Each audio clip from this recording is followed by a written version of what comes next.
আসলে ইউনিভার্সাল, সবার জন্যই গুরুত্বপূর্ণ। বিশেষ করে আমরা অলরেডি যারা এখানে আছি তাদের জন্য বেশি গুরুত্বপূর্ণ। আর যারা আমি মনে করি যারা একটু হাইয়ার লেভেলে আছে, মাস্টার্স পিএইচডি, তাদের জন্য এটা গুরুত্বপূর্ণ। তো এখন আমরা কোশ্চেন অ্যান্ড অ্যান্সার সেকশনটা শুরু করতে চাচ্ছি।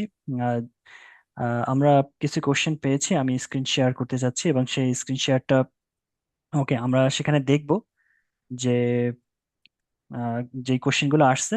আমরা হয়তোবা সব কোশ্চেনগুলো অ্যান্সার করতে পারবো না আমাদের সময়ের সংক্ষিপ্ততার কারণে, কারণ অলরেডি আমরা মোর দ্যান 1.5 আওয়ার্স।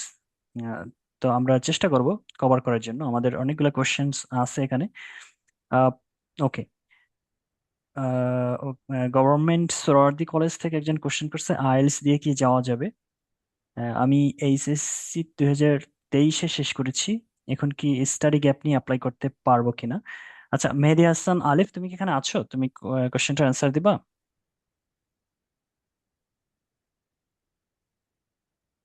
ওকে, আমার মনে হয় ও নাই। আচ্ছা, সুফিয়ান। এই এই কোশ্চেনের অ্যান্সারটা আমি দিতে পারি। জি ঠিক জি। আছে, যদি হ্যাঁ, আইএলটিএস এখানে দিয়ে আসা যেতে পারে। সেটা হচ্ছে আইএলটিএস এ কিছুক্ষণ আগে বলা হয়েছে যে 6, এটা এটা হলো সেফ সাইড। এটা তাহলে আইএলটিএস এ তোমার আইএলটিএস অবশ্যই এটা ভালো, মানে এটা লাগবে। আর স্টাডি গ্যাপটা জেনারেলি আমাদের পলিটেকনিক ডি মিলানো 3 ইয়ার্স এর বেশি নেয় না। তাহলে তোমার যদি 4 ইয়ার্স হয়ে থাকে তাহলে তুমি এই ধরনের ইউনিভার্সিটি গুলোতে অ্যাপ্লাই করতে পারবা না। তারপরেও ওয়েবসাইট, ইউনিভার্সিটির ওয়েবসাইটটা ঘেটে দেখা উচিত। কখনো এটা 3 ইয়ার্স, কখনো এটা 4 ইয়ার্স হয়, ডিপেন্ডিং অন। ওকে, তো আশা রাখি কোশ্চেনের অ্যান্সারটা হয়ে গেছে।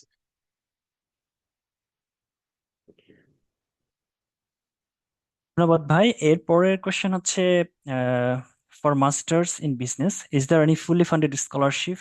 If yes, what are the requirements to achieve that? আমার মনে হয় এই কোশ্চেনগুলো স্কলারশিপ নিয়ে, যখন ইনি কোশ্চেন করেছেন তখন স্কলারশিপ নিয়ে বলা হয় নাই, কিন্তু তারপরে বলা হয়েছে। তো স্কলারশিপ সম্পর্কে আহ, আবু সুফিয়ান, তুমি একটু কভার করো, এখানে কয়েকটা অ্যান্সার আছে স্কলারশিপ সম্পর্কে, তুমি আরেকটু অ্যাড করো। হ্যাঁ, সংক্ষেপে যে ব্যাপারটা কি, এবং হচ্ছে আরো একটা জিনিস বলবো, টিউশন ফি কিভাবে, যে আমরা ইকোনমিক্যাল জোন অনুযায়ী যে ওয়ার্ল্ডটাকে ভাগ করা হয় এটা মিসিং হয়েছে, এবং আমাদের কোয়েশ্চেন টিউশন ফি আছে কত পে করতে হয়। তো এই ব্যাপারটা তুমি একটু অ্যাড্রেস করো সংক্ষেপে। আচ্ছা, ধন্যবাদ। স্কলারশিপ এবং টিউশন ফি আর স্টাইপেন্ড নিয়ে কয়েকটা কোয়েশ্চেন আসছে, তো আমি একসাথে সব কভার করার চেষ্টা করতেছি। আচ্ছা, প্রথম কথা হইলে ইতালিতে স্কলারশিপ, কয়েক ধরনের স্কলারশিপ আছে। আমি মেইনলি বলবো তিন ধরনের স্কলারশিপ। একটা হচ্ছে ফুল মেরিট বেসড, নাম হয়তো অনেকে শুনেছেন, মাইসি, আইওআইটি। এই দুইটা ফুল মেরিট বেসড। দুই নম্বর হচ্ছে কিছু ইউনিভার্সিটি ইন্টারনাল স্কলারশিপ। তিন নম্বর হচ্ছে রিজনাল স্কলারশিপ। এখন মাইসি আর আইওআইটি এগুলা মেরিট বেস স্কলারশিপ, এগুলো সবাই অ্যাপ্লাই করতে পারে। সবাই যে কোনো ভার্সিটির যে কোনো ডিপার্টমেন্টে সবাই অ্যাপ্লাই করতে পারে, কিন্তু এগুলার রিকোয়ারমেন্ট থাকে খুবই হাই। যেমন একটু উদাহরণ দিই, মাইসে যেটা প্রতি বছর বাংলাদেশ থেকে হাতে গোনা 5 থেকে 6 জন পায়। আর সবারই প্রোফাইল থাকে 3.9+, রিসার্চ পেপার থাকে, তারপর এক্সপিরিয়েন্স থাকে, আইএলটিএস জিআরই সব থাকে। তো এগুলার স্টাইপেন্ডের পরিমাণ থাকে 9,000 থেকে 10,000 টাকা, ইউরো, বছরে। তো এগুলোর রিকোয়ারমেন্ট, আপনার প্রোফাইল যদি ওই লেভেলের হয়, আপনার experience, research experience, job experience বা IELTS GRE, extra curricular, co curricular সব যদি ওই লেভেলের হয়, তাহলে আপনি সেগুলো অ্যাপ্লাই করতে পারেন। এবং অবশ্যই লাক ফেভার করলে আপনি সেগুলো পেয়ে যেতে পারেন। অবশ্যই ইন্টারভিউর মধ্যে দিয়ে যেতে হয়। এইগুলো মেরিট বেসিস স্কলারশিপ। দুই নম্বর হচ্ছে ইউনিভার্সিটি ইন্টারনাল কিছু স্কলারশিপ থাকে। যেমন ধরেন, পলিতর অমুক সাবজেক্টে অমুক একটা স্কলারশিপ আছে, সেটা কিন্তু পলিমির ওইখানে ওই সাবজেক্টে নাই। আবার সাপিয়েন্সায় অন্য একটা স্কলারশিপ আছে যেটা আবার বোলোনিয়াতে আমি নাই। আমি কথা তো দিচ্ছি। আপনি আপনি কোন ভার্সিটিতে কোন প্রোগ্রামে অ্যাপ্লাই করতেছেন, সেই প্রোগ্রামের ওয়েবসাইট ঘাটাঘাটি করে আপনি দেখবেন যে ওই প্রোগ্রামের জন্য স্পেসিফিক কোন স্কলারশিপ আছে নাকি। এটা কিন্তু, আমি আগে যে দুইটা কথা বললাম, মাইসি, আইওআইটি, এগুলো কিন্তু ওভারঅল, এটা সবাই অ্যাপ্লাই করতে পারবে, সবাই সবখান থেকে, সব ভার্সিটি থেকে অ্যাপ্লাই করতে পারবে। কিন্তু আপনি স্পেসিফিক যেখানে অ্যাপ্লাই করতেছেন, যেখানে আপনি এডমিশন নিবেন, অফার লেটার পাইছেন, ওই ভার্সিটির আপনি একটু ঘাটাঘাটি করে দেখতে হবে যে ওদের কোনো ইন্টারনাল স্কলারশিপ আছে নাকি, থাকলে সেখানে ওদের রিকোয়ারমেন্ট অনুযায়ী অ্যাপ্লাই করতে হবে। এটা গেলো দুই নম্বরটা। তো এখানেও স্টাইপেন্ডটা এরকম 7,000 থেকে 8,000, এটা ডিপেন্ড করে, এটা এক এটা ইন্টারনাল স্কলারশিপ, তো ওটা একটার সাথে একটা হয়তো মিলবে না, অ্যারাউন্ড এরকম স্টাইপেন্ড থাকে। ওদের রিকোয়ারমেন্ট আলাদা থাকে, সেটাও ফিক্স না, ভেরি করে। 3 নম্বর গেল রিজিওনাল স্কলারশিপ, সেটা হচ্ছে সবার লাস্টে। এটার আলাদা কোনো আসলে এরকম রিকোয়ারমেন্ট নেই, মেরিট বেসিস রিকোয়ারমেন্ট নেই, কারণ আমরা আপনার ইনকাম যদি কম হয়, আপনার দেশে আপনার ইনকাম যদি কম হয় তাহলে আপনি সেটা পাইতে পারেন। তো সেক্ষেত্রে একটা বিষয় আছে, একটা নির্দিষ্ট ডেডলাইনের মধ্যে আপনার ইতালি আসতে হবে উইথ সাকসেসফুল ভিসা। আপনি ধরেন আপনার অমুক রিজনে ডেডলাইন হচ্ছে অক্টোবর 31 তারিখ, কিন্তু আপনি ইতালিতে আসলেন নভেম্বরে, আপনি ভিসা ডিলে হইলো, আপনি নভেম্বরে আসছেন, তাহলে কিন্তু আপনি এটা পাবেন না। আপনি যদি উইদিন ডেডলাইনের মধ্যে এখানে আইসা ফিজিক্যালি কিছু হার্ড কপি সাবমিট করা লাগে, সেগুলো যদি আপনি করতে পারেন তাহলে আপনি রিজনাল স্কলারশিপ অবশ্যই পাবেন। কারণ এটাই কোনো মেরিট বেস রিকোয়ারমেন্ট নেই, এটা আপনি টাইম মতো আসলেই পাবেন। এটার স্টাইপেন্ডের পরিমাণ হয় এরকম 7,000 থেকে 9,000-এর মধ্যে। আশা করি আহ একটু ক্লিয়ার হয়েছে।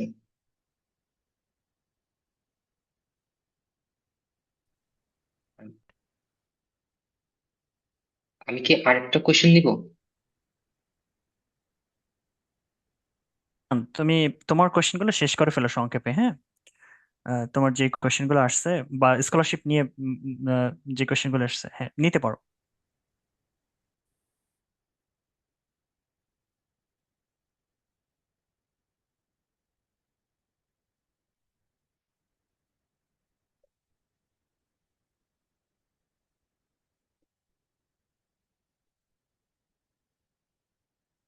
Hello, Sufian. Hello. Hello, hello. হ্যাঁ হ্যাঁ, তুমি বলছিলে আরেকটা কোশ্চেন তুমি নিবা ও কিনা, আমি বলেছি ইয়েস, হ্যাঁ। তুমি হ্যাঁ, এটা কন্টিনিউ করতে আচ্ছা। পারো। হ্যাঁ। ওকে। আচ্ছা, স্কলারশিপ নিয়ে আশা করি যারা কোয়েশ্চেন করছিলেন তারা আনসার পেয়ে গেছেন। যদি প্রোফাইল ভালো হয় তাহলে আপনারা অবশ্যই মেরিট বেস অথবা ইউনিভার্সিটি ইন্টারনাল স্কলারশিপ ফলো করেন। আর সবার জন্য প্রোফাইল ভালো হোক, এভারেজ হোক, ভালো না হোক, সবার জন্য হচ্ছে রিজনাল স্কলারশিপ। জাস্ট উইদিন একটা টাইম লাইনের মধ্যে আসতে হবে। আর আর আরেকটা কোয়েশ্চেন ছিল, আহ আইএলটিএস ছাড়া যাওয়া যাবে নাকি? এটা একটু অনেস্টলি বলি, ইউনিভার্সিটি বা এমবাসি বা বিএফ এর রিকোয়ারমেন্ট থাকে, যদি ইউনিভার্সিটি থেকে কোনো প্রবলেম না করে তাহলে যাওয়া যায়। ওদের চেক লিস্টে এভাবে বলা আছে, যদি ইউনিভার্সিটি বলে দেয় যে এই মানুষটার, এই স্টুডেন্টটার কোনো ফার্দার ল্যাঙ্গুয়েজ অ্যাসেসমেন্টের দরকার নাই, সেই ক্ষেত্রে আইএলটিএস লাগবে না। তো সেটা ডিপেন্ড করবে আপনার অফার লেটারে উল্লেখ আছে নাকি, অথবা আপনার প্রি এনরোলমেন্ট সামারিতে উল্লেখ আছে নাকি যে আপনার ল্যাঙ্গুয়েজ অ্যাসেসমেন্ট দরকার নেই। এরকম কিছু যদি থাকে তাহলে এমবাসির সমস্যা নেই, কিন্তু দিন শেষে ডিসিশন আসলে এমবাসির হাতে। এমবাসি যদি মনে করে যে এই মানুষটা ইতালি যাবে, ওর তো ইংলিশ, এই রিকোয়ারমেন্ট ইংলিশ কোনো পরীক্ষা দেয় নাই বা কোনো ইয়ে নেই, নলেজ নেই, সে তো ডিগ্রিটা কমপ্লিট করতে পারবে না, সেক্ষেত্রে এমবাসি যদি রিজেক্ট করে এখানে কারো কিছু বলার নেই। তো এক কথায় বলতে গেলে হ্যাঁ, আইএলটিএস ছাড়া পসিবল, অবশ্যই পসিবল, কিন্তু আপনার চেষ্টা করবেন আইএলটিএস টা দিতে, আপনার প্রোফাইলটা শক্ত থাকবে, ভালো দেখা যাবে। কারণ আপনি এমবাসি যদি আইএলটিএস এর জন্য রিজেক্ট করে দেয়, এখানে আসলে কেউ কোনো কোয়েশ্চেন করতে পারবে না যে আমরা কেন রিজেক্ট করবো, এটা বাস্তব কথা। তো হ্যাঁ, আইএলটিএস ছাড়া অনেকে ভিসা হয়েছে, আপনারা হয়তো দেখবেন যে অনেকে আইএলটিএস ছাড়া ভিসা পাইতেছে, যাইতেছে। আপনাদের সুযোগ থাকলে আপনারা আইএলটিএস দিয়ে দেন, আর সুযোগ না থাকলে সেক্ষেত্রে বলবো আইএলটিএস ছাড়াই আর কি ফেস করবে। আর ব্যাংক নিয়ে একটা কোয়েশ্চেন ছিল, একজন একটা স্পেসিফিক কোয়েশ্চেন করছে, আমি একটু তার আনসারটা দিতে চাইতেছিলাম। হ্যাঁ, ব্যাংক ঋণ নিলে কিভাবে, ব্যাংক ঋণ কিভাবে নিলে সমস্যা হবে না, এক্ষেত্রে আমি বলবো হ্যাঁ, অনেকের আসলে সবার তো ব্যাংকে 15-20 লাখ টাকা থাকে না, বা সম্ভব হয় না ব্যাংক লোন নিয়ে দেখাতে চায়। সেক্ষেত্রে আমি এক কথাই বলবো, ওই টাকা ওই টাকার এগেনস্টে তো আপনি সোর্স দেখাবেন। তো এমন ভাবে দেখাবেন যাতে দেখা মনে হয় যে এই টাকাগুলো ওই সোর্সের, যেন মনে হয় না যে টাকাগুলো হুট কইরা কই থেকে আসছে কোনো, মানে আপনি ব্যাংক লোন নিয়ে দেখাইলেন, যাতে সোর্সটাও ওইভাবে মিলাই মিলাই দেখা, যাতে পরে যখন স্টেটমেন্টটা ভিসা অফিসার হাতে নিবে, সেটা সে যাতে ব্যাংক লোনের টাকার সাথে ওই সোর্সের মিল পায়, সে যাতে মনে করে হ্যাঁ এই টাকাগুলো ওই সোর্স থেকে আসছে। আউট অফ নোয়ার টাকা আসলে তখন তো বিশ্বাস করবেন, তখন তো বুঝবে এটা লোনের টাকা। তো অবশ্যই কেয়ারফুলি ব্যাংক ঋণ নিয়ে যদি আপনি এম্বাসি ফেস করেন, অবশ্যই কেয়ারফুলি এই জিনিসটা হ্যান্ডেল করবেন। আর প্রভিশনাল সার্টিফিকেট নিয়ে সিনিয়র এম্বাসি, হ্যাঁ, এখানে ম্যাক্সিমাম ক্ষেত্রে যায়, কিন্তু এটা কিছু ভার্সিটি ওয়াইজ ডিপেন্ড করে। যেমন আমি একটা স্পেসিফিক উদাহরণ দিই। যেমন ধরেন পলিটোতে আমি যেখানে পড়ি সেখানে প্রভিশনাল সার্টিফিকেট নিয়ে এম্বাসি ফেস করা যায় সিনিয়র পদে, কোনো সমস্যা নেই। কিন্তু আরেকটা ভার্সিটি আছে, কেসিনো, সেখানে ওরা ফাইনাল সার্টিফিকেট ছাড়া ওরা প্রি এনরোলমেন্ট সামারি দিবে না। প্রি এনরোলমেন্ট সামারি ছাড়া আপনি এম্বাসি ফেস করতে পারবেন না। তার মানে এই প্রশ্নের আনসার হইলো, আপনি যে ভার্সিটিতে অফার লেটার পাইছেন, যে ভার্সিটিতে এডমিশন নিবেন, এটার স্পেসিফিক রিকোয়ারমেন্টটা চেক করবেন, ওদের কি ফাইনাল সার্টিফিকেট লাগবে নাকি প্রভিশনাল দেওয়া চলবে, এটা একটু আপনারা চেক করবেন। ইতালিতে যাওয়ার আগে কি কাজ শিখে গেলে ভালো হয়, এটা তো আসলে এক বাক্যে বলতে গেলে ল্যাঙ্গুয়েজ। ল্যাঙ্গুয়েজ শিখা সেটা সবচেয়ে ভালো। কারণ আপনি অনেক কাজ পারেন কিন্তু ল্যাঙ্গুয়েজ পারেন না। আহ, এই পুরা সেমিনারে ল্যাঙ্গুয়েজ ব্যারিয়ারের কথা অনেকবার আসছে, আপনারা হয়তো শুনছেন। আপনি ধরেন অনেক কাজ শিখে আসলেন, অনেক কাজ পারেন, কিন্তু আপনি ল্যাঙ্গুয়েজ পারেন না। অন্য একজন মানুষ সে ল্যাঙ্গুয়েজ পারে, তো ইতালি একটা সব কিন্তু ওই মানুষের নিবে।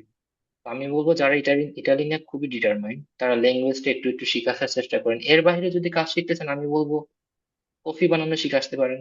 আই গেস ইটালিয়ানরা কফি পিৎজা এগুলো অনেক ভালো পছন্দ করে, এগুলো এগুলো শিখে আসতে পারেন। আর সার্বিক যোগাযোগ, এটা আনসার দিতে চাচ্ছি না। আর আইএলটিএস এর বিষয়টা মনে হয় আমি কভার করে ফেলছি। উম আচ্ছা, এখানে আমি একটা ফ্লোরটা, কোশ্চেন আসছে যে আইএলটিএস ছাড়া আমি একটা কোশ্চেন দেখলাম। আমরা ছি- এই যে যে তোফেল আছে, IELTS, okay, equivalent IELTS is 6.5, I want to go for masters in Italy, what should I do? এটা একটা কোশ্চেন। আর একটা কোশ্চেন আমি শেষে দেখলাম যে আইএলটিএস ছাড়া ভিসা পাওয়া যাবে কিনা। তো এই আইএলটিএস ছাড়া পাওয়া যাবে নাকি এটা আমি মনে হয় কভার করেছি। যদি ও আচ্ছা, ভিসা কভার পাওয়া করেছেন, ওকে। সম্ভব, কিন্তু আইএলটিএস দিয়ে দিলে ভালো হয়। আর টোফেলের বিষয়টা, হ্যাঁ টোফেল যেহেতু ওইটাও যেহেতু একটা ইংলিশ অ্যাসেসমেন্ট স্কোর আপনার প্রমাণ করে যে আপনি ইংলিশে ভালো, তো ওইটা দিয়ে সমস্যা হওয়ার কথা না। ওটা যদি আপনি আচ্ছা অফার লেটার মিজান, পান, সমস্যা হওয়ার কথা না। মিজান ভাই আমি আর এই ব্যাপারে একটু বলতে চাচ্ছি। সেটা জি হচ্ছে জি। আইএলটিএস ছাড়া এটা একটা আছে, সেটা হচ্ছে যদি কোনো ইউনিভার্সিটি যেখানে আমরা ব্যাচেলর করতেছি বাংলাদেশে, যদি সেটা টোটাল কোর্সটা 4 ইয়ার্স ইংলিশে এটা শেখানো হয়, তাহলে সেক্ষেত্রে আইএলটিএস এর কিছু ছাড় আছে, হ্যাঁ। বিশেষ করে পলিটেকনিক ও ডি মিলানো এই ছাড়টা দেয় যদি তোমার এন্টায়ার কোর্সটা 4 ইয়ার্স ইংলিশে যদি করা থাকে, তাহলে সেক্ষেত্রে একটা তোমার মানে ডিপার্টমেন্টের হেড যদি এই ব্যাপারে একটা সার্টিফাইড করে, তাহলে সেক্ষেত্রে এটা অনেক সময় সাপোর্ট করে। তারপরেও এটা ওয়েবসাইট থেকে দেখে নিতে হবে যে এই ধরনের কোনো রিকোয়ারমেন্ট, মানে ইংলিশ রিকোয়ারমেন্টটা তারা কিভাবে দিছে। আমাদের সময় দুইটা রিকোয়ারমেন্ট ছিল, একটা ছিল হচ্ছে আইএলটিএস এ 6 মিনিমাম, আর একটা হচ্ছে যদি তোমার কোনো কোর্সটা মানে টোটাল যেটা ব্যাচেলরটা যদি ইংলিশে হয়ে থাকে, তাহলে তোমার জন্য আইএলটিএস লাগবে না, এরকম একটা ব্যাপার ছিল পলিটেকনিকের ইয়াতে আর কি। তা আশা রাখি এটা। আর হচ্ছে অবশ্যই আইএলটিএস এর জায়গায় টোফেল এটাও এখানে মানে দেখে, যদি তোমার দুইটাই থাকে, দুইটাই পলিটেকনিক ও ডি মিলানো একসেপ্ট করে ইংলিশের ক্ষেত্রে। ওকে, আশা রাখি কোশ্চেনের অ্যান্সার হয়েছে পরিপূর্ণভাবে। আরেকটা ব্যাপার, কিছু কিছু সাবজেক্টে আইএলটিএস দরকারই হয় না, যেমন ইউনিভার্সিটি অফ টরিনোতে ডাটা সায়েন্স এবং হচ্ছে বিজনেস অ্যাডমিনিস্ট্রেশন, তারা এবছর থেকে স্যাট চেয়েছে। তো আচ্ছা, এক্ষেত্রে তো আইএলটিএস আমার দরকার নেই, স্যাট স্কোর থাকলেই হলো। আবার আমি স্কোর জানি থাকলে হবে। ইউনিভার্সিটি অফ মিলানে একটা সাবজেক্ট আছে, ওই যে আর্কিওলজি। তো হুম। এই সাবজেক্ট ওখানে ওরা ভাষা রিকোয়ারমেন্টস চায় না, ল্যাঙ্গুয়েজ। ওরা ওদের একটা এক্সাম আছে, ওটা ভালো স্কোর করলেই হয়। তো এটা ডিপেন্ড করে আমি কোন সাবজেক্টে পড়তে চাচ্ছি এবং ইউনিভার্সিটির রিকোয়ারমেন্টস কি। যদি ইউনিভার্সিটির রিকোয়ারমেন্টস ফুলফিল হয়, তাহলে আমার মনে হয় এটা যে আমার আইএলটিএস থাকতেই হবে, এটা ম্যান্ডেটরি না। জি, এটাই আর কি, ওই ইউনিভার্সিটির ল্যাঙ্গুয়েজ রিকোয়ারমেন্টটা ভালো করে দেখা। জি। আমার মনে হয় কোশ্চেনগুলো কভার করা হয়েছে মোটামুটি। এই একটা কোশ্চেন রয়েছে যে আচ্ছা, আমার SSC 2022 GPA 5, HSC 2024 GPA 5, honours first year in MC college, IELTS score 5.5, no band score below 5, okay. তারপর কোশ্চেন ছিল কি, আম, এই স্কোর দিয়ে ব্যাচেলর প্রোগ্রামে যাওয়া পসিবল কিনা আমি আহ, বলবো, সুফিয়ান তুমি কিছু অ্যাড করতে চাও? আমার মনে হয় পসিবল। হ্যাঁ আমি হ্যাঁ পসিবল। সেক্ষেত্রে প্রথম কথা হচ্ছে আহ একটু যেহেতু গ্যাপ আছে, গ্যাপটা একটু এক্সপ্লেন করতে হবে। যে যেহেতু অলরেডি এমসি কলেজে ভর্তি, যেমন বললাম যে আমি অমুক সাবজেক্টে ভর্তি, আমি অমুক সাবজেক্টে পড়তে যাই, আমার মনে হয়েছে আমি এখন আরো হায়ার স্টাডি করতে চাই এই সাবজেক্টে, এরকম করে একটা এক্সপ্লেনেশন দিয়ে দিতে পারেন আপনি। দুই নম্বর কথা হলো আইএলটিএস স্কোরটা, ওইটা অবশ্যই varsity two varsity, subject to subject very করে, যদি রিকোয়ারমেন্ট ম্যাচ করে তাহলে পসিবল। সেক্ষেত্রে আপনি স্ট্যান্ডস বা যে এক্সামটা দিবেন, এন্ট্রান্স এক্সাম দিবেন বা সাট বা যেটা দিবেন, ওগুলো একটু ভালো স্কোর করার চেষ্টা করবেন, তাহলে পসিবল। ওকে। আরেকটা ব্যাপার আমি বলি যে আমি গ্রুপে একটা লিংক দিয়েছি, ইউটিউব চ্যানেল। যারা ব্যাচেলর প্রিপারেশন নেওয়ার জন্য রিসোর্স খুঁজতেছেন, তারা হচ্ছে, ওটা আমার ইউটিউব চ্যানেল। তো ওখানে আমি একটা সময় কিছু ভিডিও দিতাম, এখন অনেকদিন বন্ধ রেখেছি। তবে মাঝে মাঝে দেওয়ার চেষ্টা করবো ইন ফিউচার। যারা ব্যাচেলরের জন্য সেন্ট এক্সাম প্রিপারেশন নিতে চাচ্ছে, তারা ওখানে কানেক্ট থাকতে পারে। ওখানে কিছু, আমি যদিও বাংলাদেশ থেকে আমার অডিয়েন্স কম, ম্যাক্সিমাম হচ্ছে আহ, আহ, বহির্বিশ্বে, টার্কি, ইন্ডিয়া, অন্য অন্য কান্ট্রিজ। তো এখানে আমি কিছু ভিডিও করব, সেশন করব। আপনারা ব্যাচেলারের জন্য যারা বিশেষ করে সেন্ট এক্সামের জন্য প্রিপারেশন নেবেন, তারা হচ্ছে এখানে কানেক্টেড থাকতে পারেন। তো এটা আমার আহ্বান থাকলো। এরপরে হচ্ছে আর কোনো কোশ্চেন দেওয়ার মতো? আচ্ছা, শিহাব আল রাতুল, তুমি বলতেছিলে একটা কোশ্চেনের ব্যাপারে, কোশ্চেনটা কি তুমি দেখেছো? তুমি ওইটা অ্যান্সার দিয়ে দাও। আচ্ছা, আমি একটা কোশ্চেন পেয়েছি। আমার মনে হয় আরো কয়েকটা কোশ্চেন আছে শেষে। ওকে, আমি এগুলা নোট করতেছি। লেটলি আরো কিছু কোশ্চেন আসছে, এগুলা হচ্ছে আমি এখানে দিয়ে দিচ্ছি।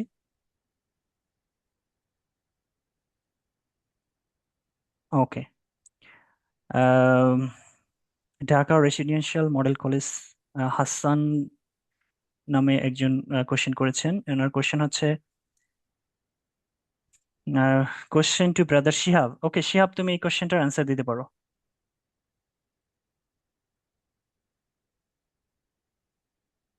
জি, আসসালামু আলাইকুম। আচ্ছা, দাঁড়ান একটু প্রশ্নটা একটু দেখি। Question to Brother Shihab, can you elaborate about type of visa? What happens if you lose scholarship? Is there any comments? আচ্ছা, তো আমি এখানে আসলে স্টুডেন্ট ভিসা আসি নাই, আমি এখানে ফ্যামিলি ভিসাতে আসি। বাট যেটা হচ্ছে আপনার এখানে মেইন প্রশ্ন আমার কাছে মনে হয়েছে যে স্কলারশিপের ব্যাপারে।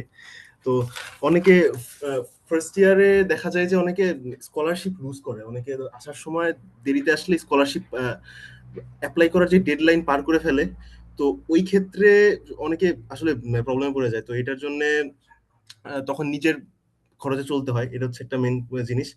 আর আরেকটা জিনিস হচ্ছে যারা ডরমিটরি না নিয়ে স্কলারশিপে সরাসরি আপনার ফুল অ্যামাউন্ট নিতে চায়, তো সেই ক্ষেত্রে কন্ট্রাক্ট জমা দিতে হয়।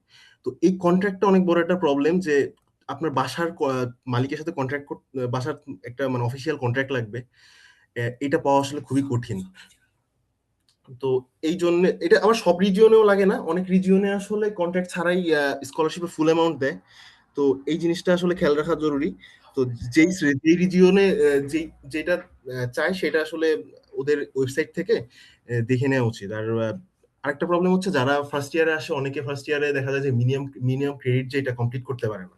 তো সেকেন্ড ইয়ারে এটার জন্য অনেকে আসলে বিপদে পড়ে যায়, তো স্কলারশিপটা মিস চলে যায়।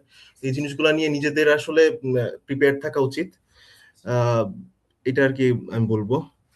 এই হচ্ছে আমার ওকে। হ্যাঁ, অ্যান্সার ছিল। শিহাব, তোমার আরেকটা কোশ্চেন আছে, একটু দেখো। এই যে আহ, যারা পলিটেকনিক থেকে আসছে, ডিপ্লোমা ইঞ্জিনিয়ারিং পাশ করেছে, তারা ব্যাচেলার করতে চায়, এক্ষেত্রে তোমার এই যে কোশ্চেনটা দেখো, 14 নাম্বার রোতে আছে, দেখো।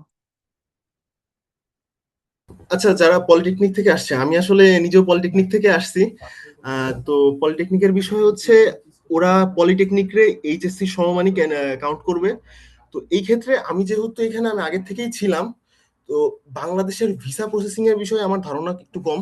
কিন্তু যে কাজটা করতে পারে যে পলিটেকনিকের জন্য বিটিইবি থেকে একটা এইচএসসি সমমান সার্টিফিকেট তোলা যায়।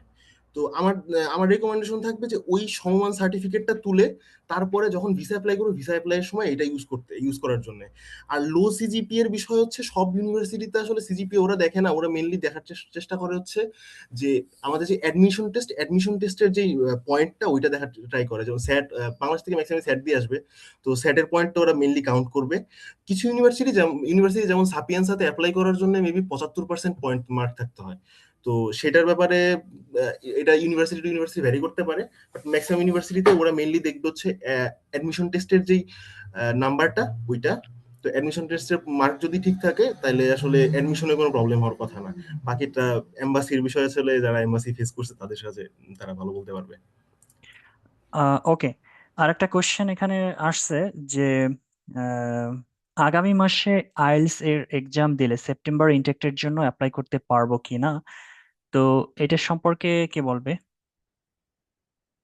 আহ, আমি সুফিয়ান, কি? আচ্ছা বলো। হ্যাঁ, ভালো। হুম। আচ্ছা, আগামী মাস মানে জুন মাস। তো ইতালিতে আসলে application period March April May এর মধ্যে মোটামুটি শেষ হয়ে যায়। শুরু হয় অক্টোবর নভেম্বর থেকে, ফেব্রুয়ারি মার্চের মধ্যে বেশিরভাগই শেষ হয়ে যায়, তারপর এপ্রিল মে জুন অল্প অল্প করে জুনের মধ্যে প্রায় সবই শেষ হয়ে যায়। তো সেই ক্ষেত্রে জুন মাসে যদি আপনি আইএলটিএস দেন, সেক্ষেত্রে আপনি অ্যাপ্লাই করার মতো হয়তো একটা কি দুইটা ভার্সিটি পাবেন। তো সেক্ষেত্রে আমি বলবো সেপ্টেম্বর ইন্টারভিউ অ্যাপ্লাই করতে পারবেন, কিন্তু আসলে কতটুকু প্রসেস করতে পারবেন। আরেকটা বিষয় হচ্ছে প্রথম দিকে ইতালিতে অ্যাপ্লিকেশন কয়টা কলে হয়, first call, second call, third call. তো শেষের কল গুলায় অফার লেটার একটু কম আসে, কারণ প্রথম কল কল দিক ফার্স্ট কল সেকেন্ড কল ওরা অফার লেটার বেশি দেয়, তখন সিট বেশি অ্যাভেলেবল থাকে। পরের কল গুলো আসলে অফার লেটার কম পাওয়া যায়। তো সেক্ষেত্রে আমার মনে হয় না আপনি জুন মাসে আজ দিয়ে যে জুন মাসে প্রসেস শুরু করেন আসলে ধরতে পারবেন বলে আমার মনে হয় না। অনেক অনেক বেশি রাশ হয়ে যাবে। তো সেক্ষেত্রে আমার পরামর্শ থাকবে আপনি জুন মাসে আইএলটিএস দিয়া আপনি সামনের অক্টোবর থেকে অ্যাপ্লিকেশন শুরু করতে পারেন সামনে সামনে ইনটেকের জন্য। ওকে, তো এখানে একজন কোশ্চেন করেছেন কলা ফ্যাকাল্টি থেকে যাওয়া যাবে কিনা, গেলে প্রসেসটা জানতে চাই। এই কলা বলতে কি উনি আর্টস বুঝাচ্ছেন? উনি কি আছেন এখানে? Arts maybe. হ্যাঁ, এখানে কিছু সাবজেক্ট আছে আর্টস থেকে আসা যায়। আমার খুব একটা আহ, জানাশোনা নেই। তো মাস্টার্স এর জন্য আসবেন না আহ, কিসের জন্য আসবেন এটা ডিপেন্ড করে। পিএইচডির জন্য একটু হাইলি কম্পিটিটিভ, খুবই কম কোটা থাকে। এটা ইতালিয়ান যারা ওদের কি দেওয়া হয় ম্যাক্সিমাম। আমার একটা ফ্রেন্ড নরওয়ে থেকে মাস্টার্স করেছে পলিটিক্যাল সায়েন্সে, পরে এখানে পিএইচডি করতে চেয়েছিল। তো দেখা গেল এক একটা ইউনিভার্সিটিতে 4-5 জন কোঠা থাকে, ওখানে প্রায় 100 জনের মতো অ্যাপ্লাই করে, এর মাঝে আবার অনেকে হচ্ছে ইতালিয়ান। তো খুবই কম্পিটিটিভ, কিন্তু মাস্টার্স এবং ব্যাচেলরের ক্ষেত্রে আই বিলিভ সেম প্রসিজার, কারণ ইতালি সবার জন্যই অপরচুনিটি দেয়। আমার মনে হয় ব্যাচেলরের ক্ষেত্রে এটা সম্ভব, আহ, এবং মাস্টার্সের জন্য। তো কারো কোনো এক্সপিরিয়েন্স এক্সপিরিয়েন্স থাকলে ব্যাপারে শেয়ার করতে পারেন, যারা স্পিকার আছে। ইউনিভার্সিটি অফ বলোনিয়া এই টাইপের ইউনিভার্সিটি যেগুলা সেগুলাই কিন্তু আর্টস এর সাবজেক্ট আছে। তো এইগুলা ইউনিভার্সিটি দেখতে পারেন। প্রসেস তো বাকি সব প্রসেস তো সেমই, শুধু সাবজেক্ট খোঁজা হয়তো যেমন ইঞ্জিনিয়ারিং এর জন্য আমরা টেকনিক্যাল ভার্সিটি গুলোতে সাবজেক্ট খুঁজবো, আর আর্টস এর জন্য হয়তো আমরা বলোনিয়াতে খুঁজবো বা পাদুয়াতে খুঁজবো, ফ্লোরেন্সে খুঁজবো। তো এই আর কি। আর বাকি প্রসেস তো ওকে, মোটামুটি সেম। ওকে। এরপরে কোশ্চেন হচ্ছে যে, আচ্ছা আমি কোশ্চেনগুলো পড়ি। স্কলারশিপের ফুল ফান্ডেড পেতে কি, ওকে এটা আমার মনে হয় কভার হয়ে গেছে, আমরা এটা ই করি। আহ, হ্যাঁ, এটার 26। বিষয়ে একটা জিনিস হচ্ছে পার্ট টাইমের, এটা আমি হয়তো অ্যান্সার দেই নাই, এটা আমি এরকম আমি রাফিউল ভাইরে অ্যান্সার দিতে বলবো, আমি এটা অ্যান্সার দেওয়ার কথা খেয়াল নাই, দুঃখিত। ওকে, ওকে, ওকে, রাফিউল তুমি সংক্ষেপে বলো পার্ট। জি জি, এখন আহ, একজন প্রশ্ন করেছেন যে পার্ট টাইম জব সুযোগ মুসলিম দৃষ্টিভঙ্গি থেকে, যদি বলতেন। এখন বিষয়টা হলো কি যে আমার ফার্স্ট ইয়ারে আমার অ্যাকোমোডেশন কন্ট্যাক্ট নেওয়ার কথা ছিল এবং সবকিছু কনফার্ম হয়েছিল, শেষ পর্যন্ত কোনো একটা কারণে আমার হয়নি, এবং আমি যে রিজিয়নে থাকি এই রিজিয়নে কন্ট্যাক্ট সাবমিট করা বাধ্যতামূলক। কন্ট্যাক্ট সাবমিট না করলে ফুল অ্যামাউন্ট পাওয়া যায় না, তো কমিউটার হিসেবে কাউন্ট করে আর কি। এই জন্য দেখা যাচ্ছে কি যে আমাকে পার্ট টাইম জবে দেওয়া লেগেছে। এখন পার্ট টাইম জবের ক্ষেত্রে আমি আশেপাশে যাদেরকে দেখছি তারা মানে সর্বপ্রথম যেটা দেখে সেটা যেটা হলো সহজে পাওয়া যায় সেটা হলো আপনার ডিশ ওয়াশিং এর যে কাজটা, এটা সহজে পাওয়া যায়।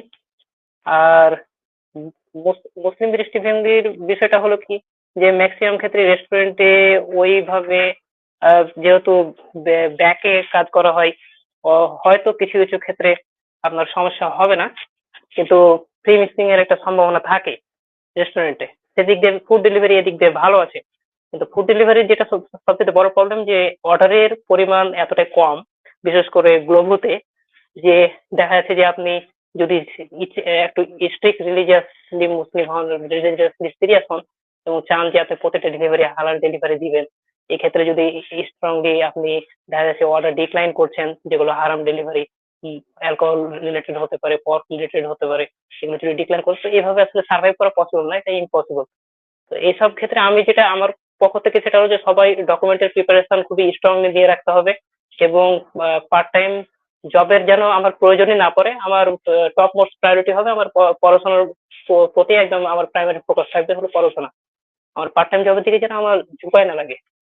আর যাদের স্কিল আছে এবং তাদের বাংলাদেশ থেকে কোনো দক্ষতা বা এরকম কিছু আছে, তাদের ক্ষেত্রে জিনিসটা আর কি সহজ হয়।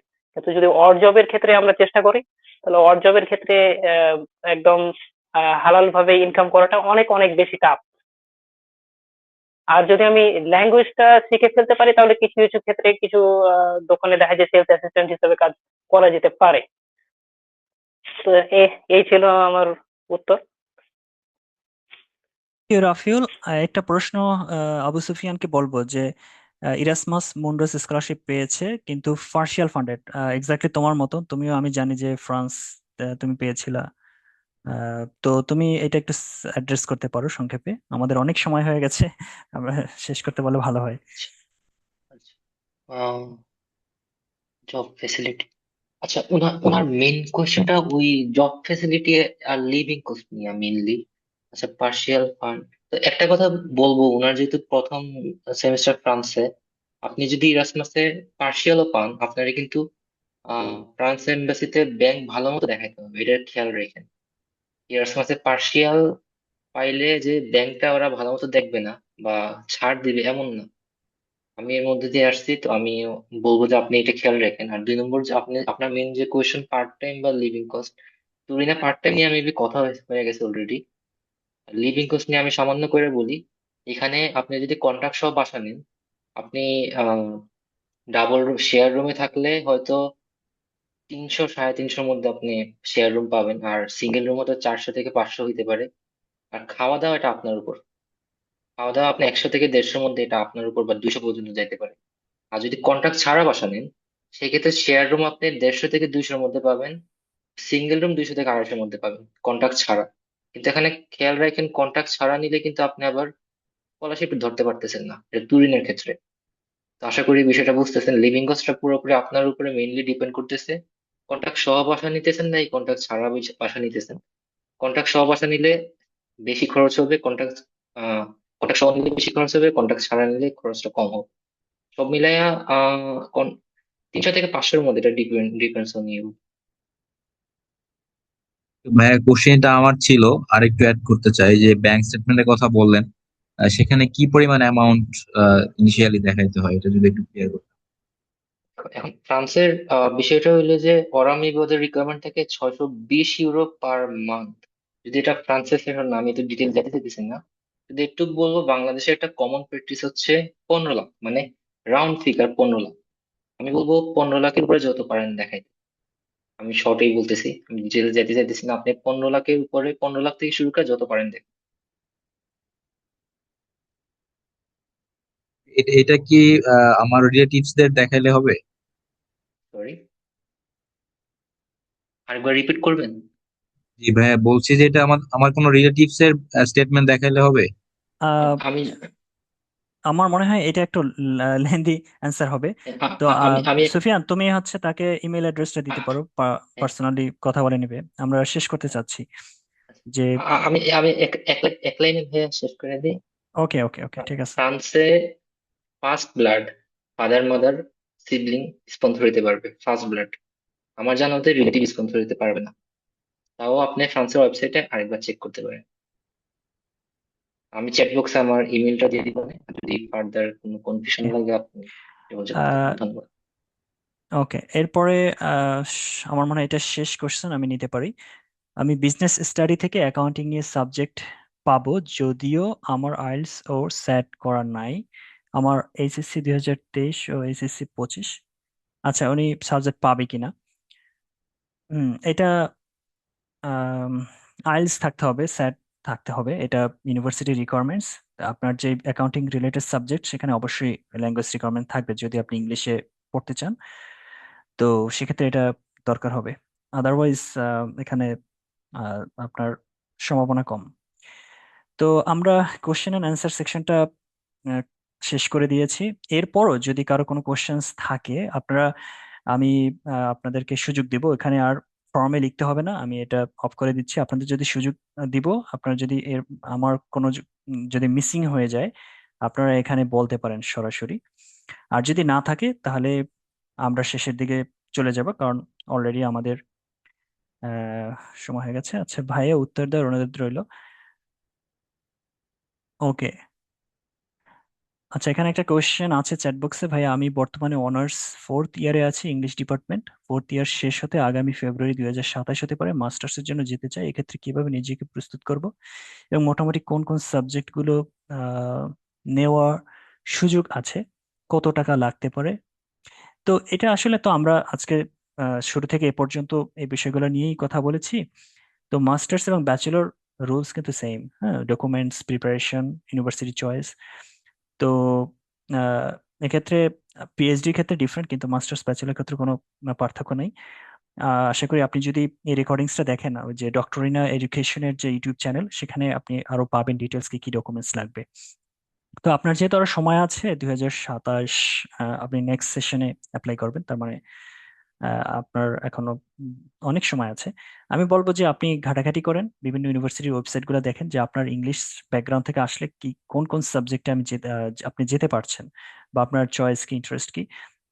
এখন এআই টুল আছে, চ্যাট জিটিপিতে আপনি একটা প্রম্পট লিখবেন সংক্ষেপে যে আম, আপনার ব্যাকগ্রাউন্ড সম্পর্কে বলে আপনি ওকে বলবেন যে কিছু সাবজেক্ট এবং ইউনিভার্সিটি সিলেক্ট করে দাও, কিন্তু একটা প্রাথমিক অ্যান্সার আপনাকে দিবে। তারপর ইউনিভার্সিটিতে যে ইউনিভার্সিটির লিঙ্কে গিয়ে আপনি হচ্ছে ডিটেলস চেক করবেন, অনেক ইনফরমেশন পাবেন। তো এটাকে নিয়ে সময় দিতে হবে। কোনো একটা ইউনিভার্সিটির ওয়েবসাইটে যে আপনার 2 ঘন্টা 3 ঘন্টা সময় দিলে আপনার একটা আইডিয়া হবে, তখন সহজেই অন্যান্য ইউনিভার্সিটি গুলো সম্পর্কে আপনার তখন সহজ হবে এক্সপ্লোর করাটা। তো আমি বলবো অনলাইনে আপনি সময় দিলে ইনশাল্লাহ আপনি পেয়ে যাবেন। তো এছাড়া আমার মনে হয় আর কোনো কোশ্চেন নাই, তো আমরা আহ, শেষ করতে যাচ্ছি। সালাম তো আলাইকুম ভাই। এক মিনিট ভাই। জি, ভাই আমি একটা প্রশ্ন করছিলাম যে হচ্ছে 26-27 একাডেমিক ইয়ারের জন্য প্রি এনরোলমেন্টটা কবে আর কি চালু হতে পারে এই ব্যাপারে, আর প্রি এনরোলমেন্টের জন্য কোনো কশন মানে কোনো সতর্ক আছে কিনা, বা এই কাজটা করলে এটাতে ভালো হয় বা রিজেকশনের চান্স থাকে না, অ্যাকসেপ্টেন্স লেটারটা ইজিলি পাওয়া যায়, এই ব্যাপারে যদি কোনো কিছু বলতেন। এটা প্রি এনরোলমেন্ট ব্যাপারটা আপনার ইউনিভার্সিটি অ্যাপ্লাই, মানে আপনার ইউনিভার্সিটি এডমিশন অ্যাকসেপ্ট করেছে। তো এখন প্রি এনরোলমেন্ট জাস্ট একটা প্রসিজার। ইউনিভার্সিটালি ওটা গভর্নমেন্ট একটা প্ল্যাটফর্ম।